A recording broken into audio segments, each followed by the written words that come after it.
Hervé Moukouri, bonjour. Bonjour Steve. Comment allez-vous? Ah, c'est bien, merci. Sous la pluie, vous êtes là. C'était vraiment une course contre la montre ce matin. Bon, ben vous savez, vraiment courir.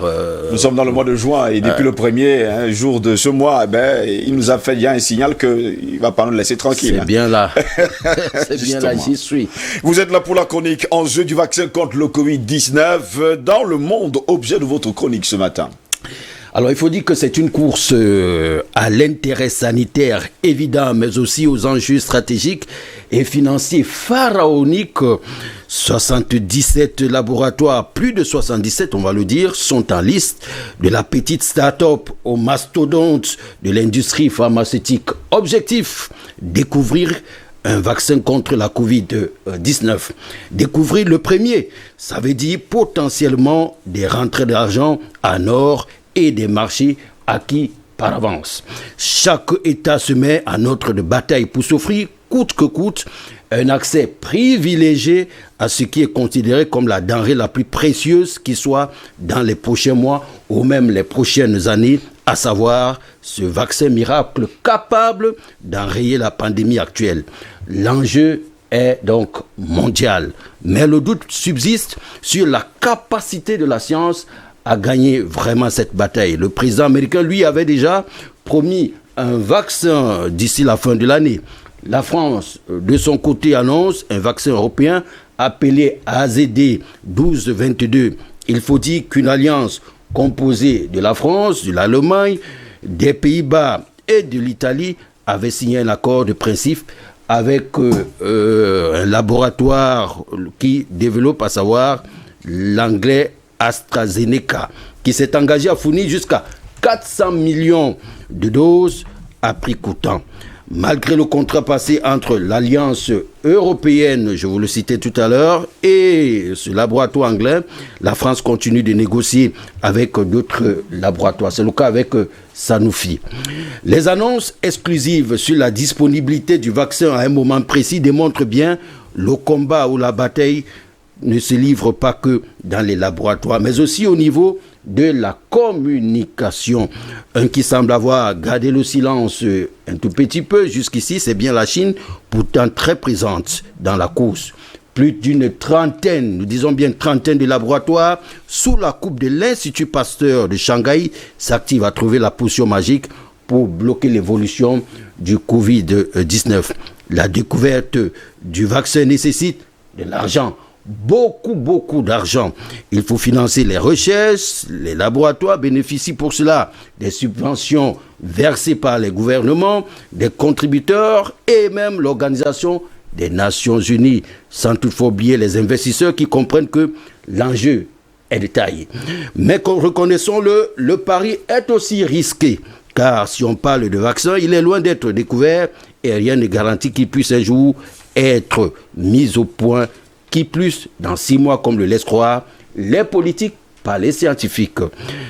Et il faut aussi dire que d'ici à là, le virus peut même disparaître et ne plus être, comme on le dit, à l'autre du jour. Tout compte fait, il ne fait aucun doute, on assiste à une véritable guerre, à une véritable bataille contre la Covid-19. Les laboratoires se livrent donc une guerre farouche. Pour le moment, seule une dizaine de candidats sont actuellement en essai clinique. Autrement dit, ils sont pour le moment, ils sont sur le terrain en train de tester le vaccin sur les ongles. Donc, en Chine, on parle déjà de 5 laboratoires qui font déjà des essais cliniques. Les 5 autres sont partagés entre l'Europe et les États-Unis. Vous vous demandez certainement où est passé notre continent dans cette histoire. Faute de moyens colossaux qu'exigent les recherches dans les laboratoires, le continent reste attentif à ce qui se passe ailleurs. Plutôt que d'attendre le résultat de recherche des autres, il serait tout de même judicieux, et ceci pour éviter d'être la cible des essais cliniques, qui a d'ailleurs suscité beaucoup de polémiques ces derniers temps, de valoriser, de crédibiliser notre médecine traditionnelle. La pandémie du Covid-19 est une occasion, une véritable opportunité d'asseoir une médecine traditionnelle qui a toute sa place dans l'univers sanitaire. Après avoir longtemps boudé les produits issus de la pharmacopée traditionnelle parce que ne reposant pas sur des éléments scientifiques probants, L'Organisation mondiale de la santé, l'OMS, reconnaît peu à peu, fait de petits pas, que la médecine traditionnelle complémentaire et alternative recèle des bienfaits et joue donc un rôle important dans les soins aux populations. Alors, pourquoi nos filles et fils du continent restent viscéralement attachés aux potentiels vaccins annoncés ailleurs, alors que nos chercheurs et praticiens sont capables de remédier à nos douleurs et même à nos maladies. Aujourd'hui, le Covid organique de Madagascar est presque rejeté par certains pays du continent, ce qui est bien dommage. Parfaite illustration d'une mésentente qui nous coûte cher. Bref, les laboratoires européens, américains, asiatiques, quand on dit asiatiques, beaucoup plus la Chine, sont à l'œuvre. Nos praticiens le sont aussi, quelque part dans nos petits laboratoires, au quartier, au village et partout ailleurs. Mais la grande différence repose au niveau de l'aspect financier. Là-bas, ils ont beaucoup d'argent. Ici, on les néglige tout simplement. Oui, ici on les néglige tout simplement. Pourtant, on pouvait compter sur le Covid organique. On pouvait également compter également sur la cure de plusieurs de nos praticiens. Absolument. Et ça, absolument. il faut le préciser. Là aussi, c'est des recherches qu'il faut faire aujourd'hui. Et des moyens. Et il faut également des moyens. Il faut accompagner. Je ne sais pas pourquoi.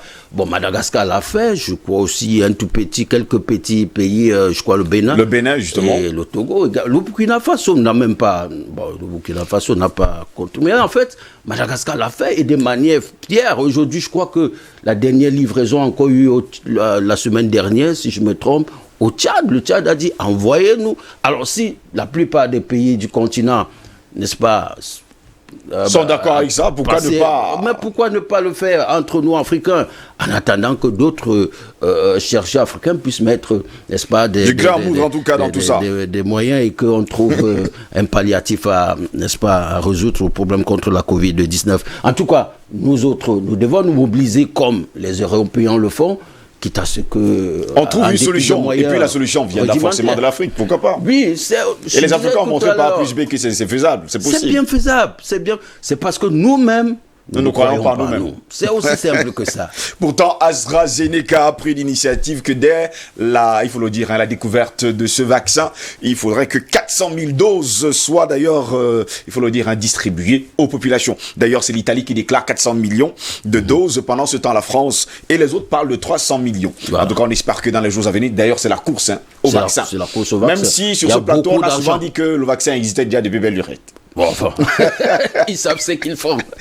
Merci beaucoup, Hervé Moukouri, d'avoir été là ce matin. Merci. Dans un instant,